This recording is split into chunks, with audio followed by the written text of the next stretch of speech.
好来，乡亲啊，回头继续来看疫情相关的消息。来看这件，敢是特权注疫苗咧？台中汉翔公司顶礼拜替公司1000个员工来注疫苗。网络顶都有人质疑咯，这个员工到底是凭什么款的身份，会当先来注这个预防针咧？事后甚至佫要求员工都要保密。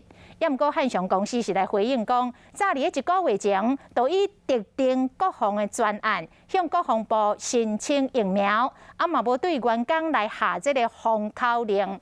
因为牵涉到各项的机密，所以注疫苗的名单无方便来公布。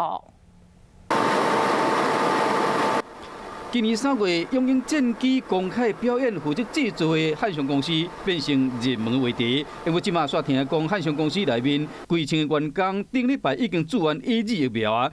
有人就咧问讲，这个员工是什么款的身份？是安怎会使先注到预防针？即使是第7类的施打对象，军人或军事相关人员，也都不在这次的施打名单之内。那么汉翔这1000名员工，他们是以什么样的身份来接种疫苗？基于国防安全的需要，国防部将汉翔执行重要专案的人员纳入国军专案的疫苗，这些疫苗都包含在这一次所拨发的45000剂里面。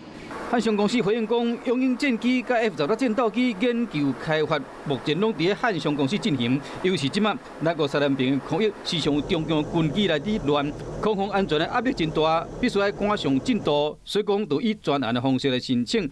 也毋过有人伫问讲，汉翔伫注预防针进前是安怎要求员工袂使讲？所以我们全公司的同仁都知道打疫苗的事情啊。我若要封口，我根本不用给同仁公开信啊。只有一个东西我们不揭露的，这1000个人名单。我如果说把这名单揭露了，那敌人对手就会知道。